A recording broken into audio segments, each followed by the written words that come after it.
It used to be called the Great War because it was thought man had won everlasting peace, and memorials and monuments to it were built all over the world. We see it today as the last of the soldiers' wars, in which men were more important than machinery. But half a century ago, those who fought believed it was the war to end all wars.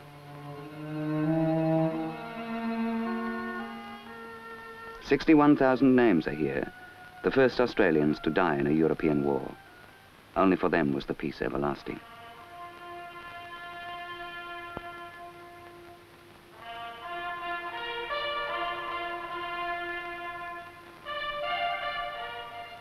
The names of many of those who survived it are to be found in the files of the repatriation department.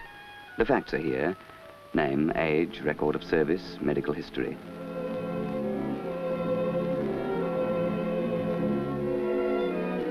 But the forms don't tell you what went on inside a man's mind. You can't turn a page and find out what it's like to have your youth drained away in battle.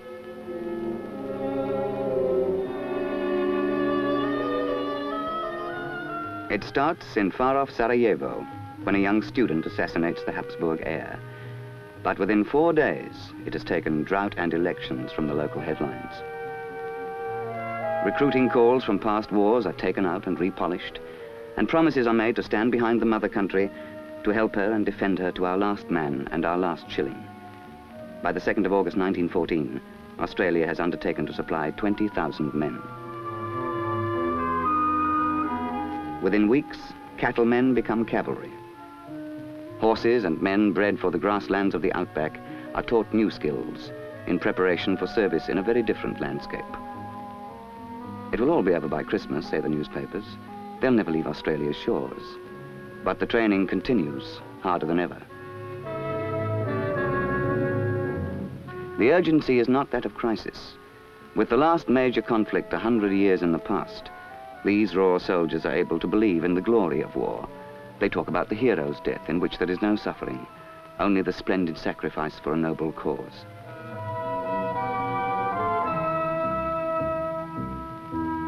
So, in the beginning, the goodbyes are for men with stout hearts.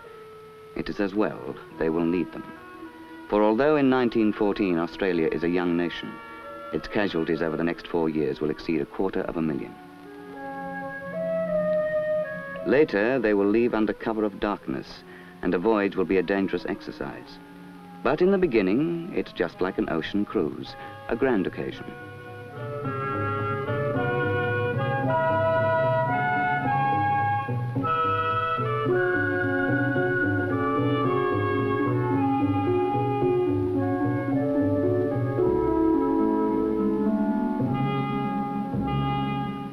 And then, with the first sight of foreign lands, the adventure begins. Enthusiasm is unleashed, for only leagues away is the enemy, and the opportunity to teach him a well-deserved lesson. And at this desert training ground, in the backyard of battle, the digger philosophy is born. Compounded of bush law and mateship, resourcefulness and loyalty, it is the quality which will make them the best of spearhead troops, with the highest casualty rate in the Empire. But on the 25th of April 1915, the romance will begin to assume a different look. Earl Evans landed at Gallipoli on the first day of the invasion. He was wounded there. A bullet passed through his knee.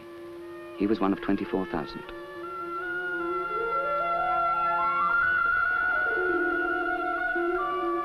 It has been decided to seize the narrow neck of land that guards the Dardanelles Straits, the Hellespont of the ancient world.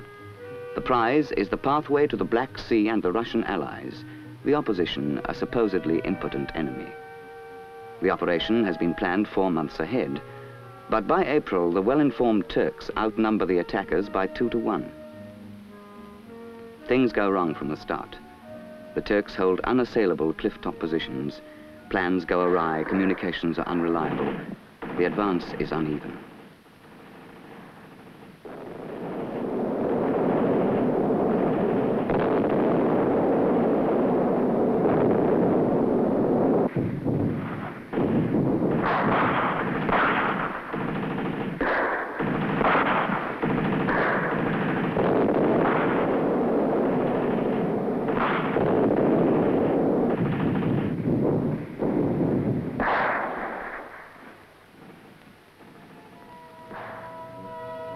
Within months, this rugged no man's land will become the center for recriminations, accusations, and postmortems. And while politicians in London argue about what went wrong, at Gallipoli, romanticism dies in a fly-blown hole in the ground.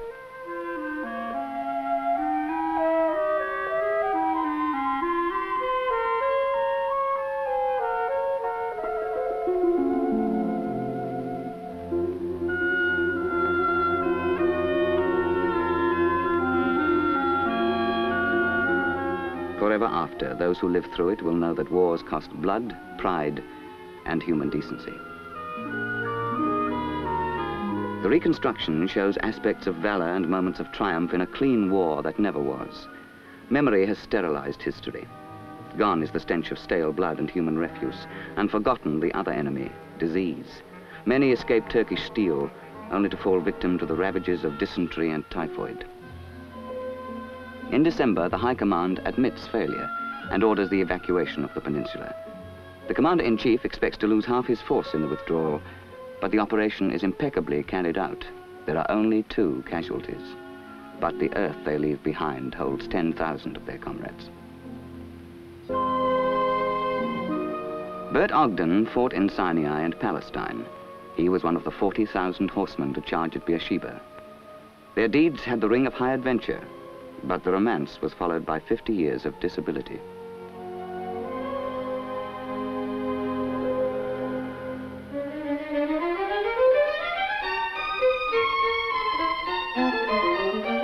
The war in the northern desert is a very different affair from Gallipoli, but it too is the kind of which legends are made.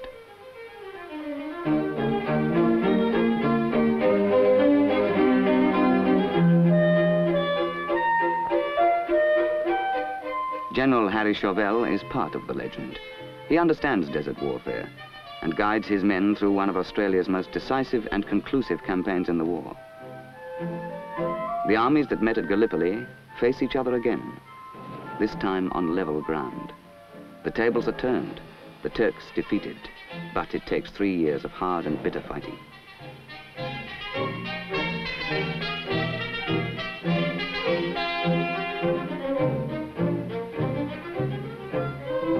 "40,000 prisoners of war are taken in this campaign. 40,000 defeated men, shuffling in a private no man's land, the debris of success."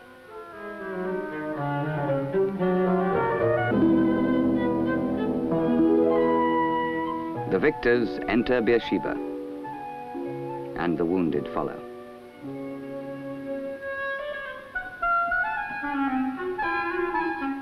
Cachalots carry them, victor and vanquished, away from the sands of war. If you're not dead when they put you in, you will be by the time they take you out.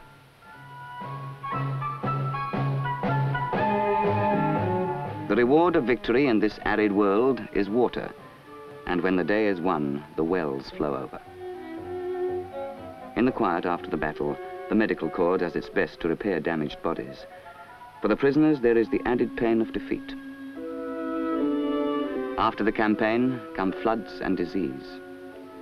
There is no sweetness in tomorrow. This is one of the lessons of war. After Gallipoli, the desert, and after the desert, the fields of France. This will be the cruelest lesson of them all. Joe Maxwell fought in France. He went through the mincing machine of the Western Front and escaped with his life and a Victoria Cross. He was 22 then.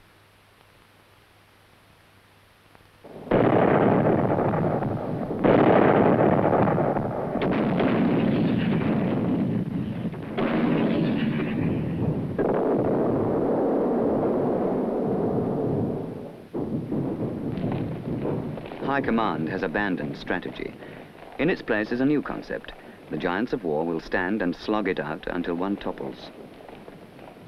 In order to maintain a solid front, it is calculated that a steady supply of reinforcements will be needed at the rate of 2,000 men a day. By the time it is all over, the total casualties will be 14 million. It is an age in which the machinery of death has reached a high level of sophistication. Some of the new guns, developed before the war, have waited as long as 20 years to be field tested.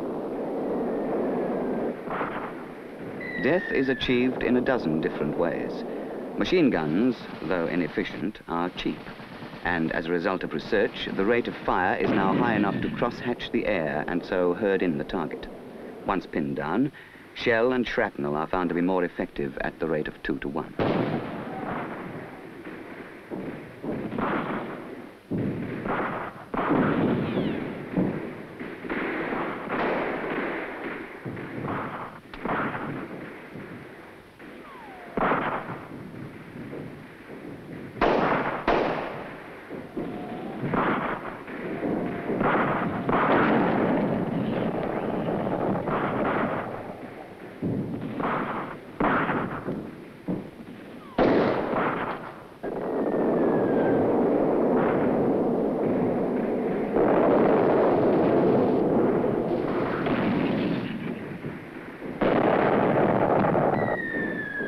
Barbed wire is added to a landscape already made cruel by flood, mud, frost, and snow.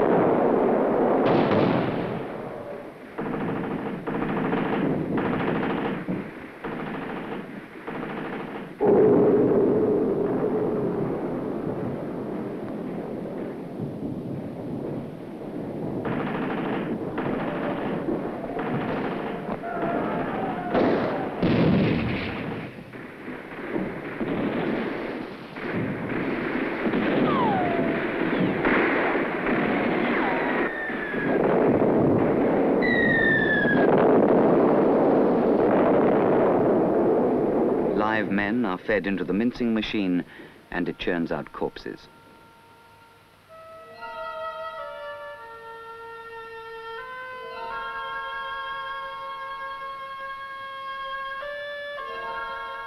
The pauses in battle are just long enough to harvest the wounded and the dead.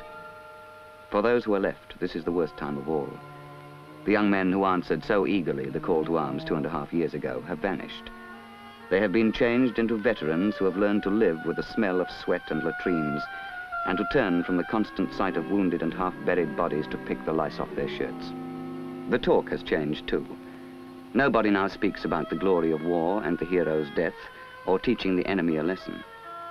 At times it seems there is no enemy, just a tireless war machine that spits an endless stream of death across the naked battlefields, and the only end in sight is the last shot fired from the last gun.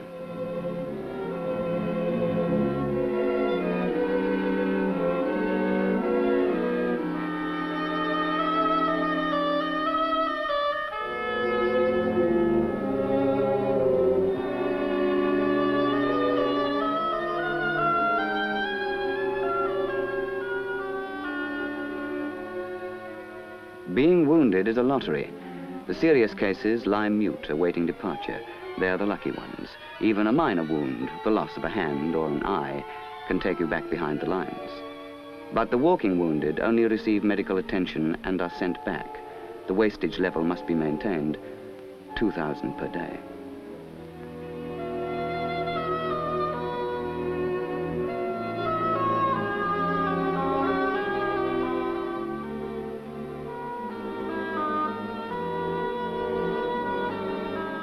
More efficient weapons are needed, and it is thought that gun-bearing tractors might be armored to become the invincible weapon.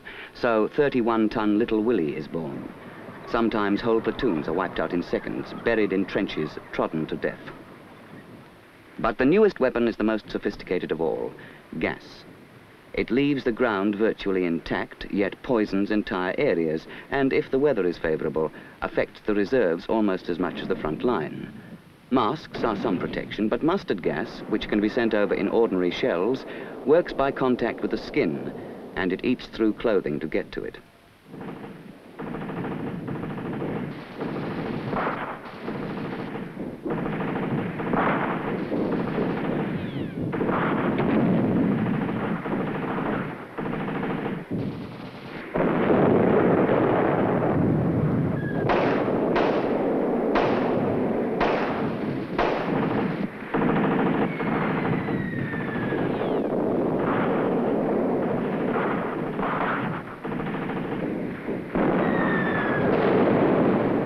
1917 closes on a land leached by blood. Already the war has exceeded in its scale of operations, the number of its casualties and the total of its costs, any previous known human conflict. But this immense destruction, both material and moral, cannot continue. The giants are tiring. Soon one must topple.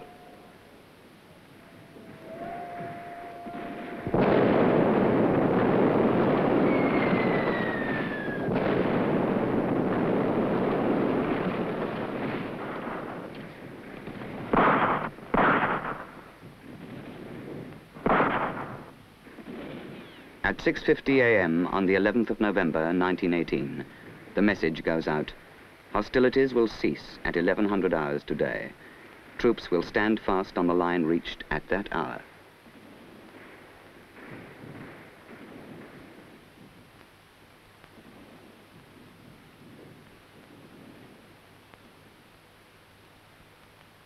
The machine that has run so mercilessly for 4 years is at last brought to a stop.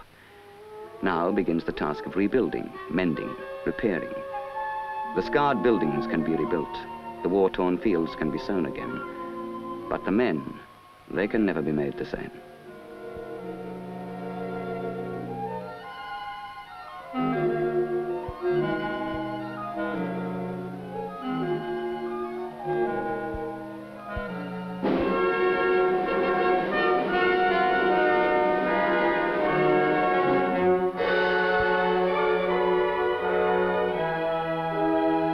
Those who survive look on the last march and the last touch of gunmetal as acts of finality. They believe the war to end all wars has been won. They believe the prize is worth the price. They are going home to a golden peace, to a promised land fit for heroes. How could they know it would all begin again in the short space of 2 decades?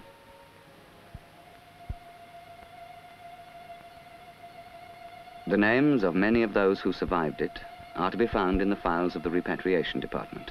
The facts are there: name, age, record of service, medical history. But for the young men and women who serve the veterans today, the facts are not enough. They must know about the war, must translate the facts, and understand what each man went through.